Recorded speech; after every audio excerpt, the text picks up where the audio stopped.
متی صاحب آپ ڈی چوک میں تھے, میں بھی وہاں پہ تھی, آپ نے کیا دیکھا؟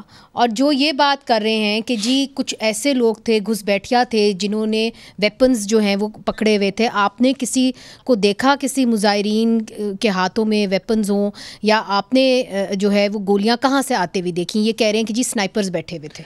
دیکھیں, پہلی بات تو یہ ہے کہ میں ہاسپٹلز میں رہا ہوں 27 کی تاریخ کو دن کے بعد, اور فائرنگ کی صرف ہم نے آوازیں ضرور سنی ہیں شہر میں, جو ساتھ ہی آپ کا بھی دفتر قریب ہے. بالکل دفتر قریب ہے, لیکن وہاں سے پروگرام کر کے جب ہم نکلے تو پورا اندھیرا ہوا تھا بلو ایریا میں, اور ہم سیدھا پھر پروگرام کر کے نیو ٹی وی کے آفس سے پمس ہاسپٹل گئے. میں اور ثاقب بشیر ہم دونوں اکٹھے تھے. تو وہاں ایگزیکٹلی ڈی چوک تھا, تو آپ سوچ بھی نہیں سکتے کہ کسی کی اس وقت جو ہے رسائی ہو جب انہوں نے یہ آپریشن شروع کیا. میرا صرف سوال یہ ہے کہ حکومت سے کہ دنیا کے کسی بھی ملک میں جب کوئی ایسا بڑا سانحہ ہوتا ہے تو زخمیوں کی اور جو ڈیڈ ہیں ان کے فہرستیں جو ہیں وہ آویزاں کی جاتی ہیں, اور حتیٰ کہ اگر لوگوں کو گرفتار بھی کیا گیا ہے اتنے بڑے پیمانے پہ تو ان کی بھی فہرستیں جاری کی جانی چاہیے.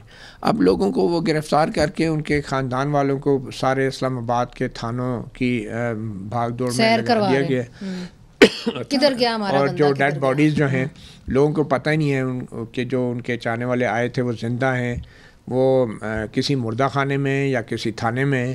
لوگوں کو اسی چکر میں ڈال دیا گیا ہے, اور لوگ یہی سمجھ رہے ہیں کہ شاید کسی تھانے سے مل جائیں. امید لے کے بیٹھے, امید لے کے بیٹھے ہیں. اسی طرح یہ ٹائم گزار دیں, مہینہ 2 مہینے, اور اس دوران ایک ایک کر کے اگر کوئی ڈیڈ باڈی ہے بھی تو جاری کر رہے ہیں. تو یہ دیکھیں نا, پی ٹی آئی نے یہ جو جاری کی ہے, یہ جو تصویروں کے ساتھ جو لسٹ جاری کی ہے, یہ تقریباً 12 لوگ ہیں.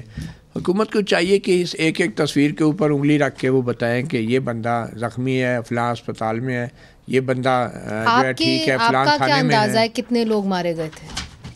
دیکھیں, جو میرے پاس, میں نے جیسے آپ کو پہلے بتایا کہ جو میرے پاس انفارمیشن ہے اور جو ڈاکیومنٹ ہیں ان کے مطابق ریسیو ڈیڈ جو ہیں وہ تقریباً 7-8 کے قریب ہیں, اور اس کے بعد جو گن شاٹ وونڈز ہیں ان کے جو ڈیڈ ہیں وہ وارڈز میں جو جا کے جن کی ڈیتھ ہوئی ہے. ایک کیس تو مجھے یہ بھی بتایا کہ 2 سگے بھائی تھے, ایک کی ڈیتھ ہو گئی ہے, اور وہ بلال کا نام مجھے بتایا گیا جو, اور اس کا دوسرا بھائی شدید زخمی ہے, وہ بھی سیریس ہیں, اور وہ بھی وارڈ میڈیکل 6 میں تھا. اور اس کا ابھی کچھ نہیں پتا, اور جب ہم معلوم کرنے گئے تو انہوں نے کہا جی کوئی آپ یہ سوال جواب نہیں کر سکتے, اور ریکارڈ فائلیں ہی غائب ہیں ان کی, جو کہ بعد میں جن کی ڈیتھ ہوئی ہے.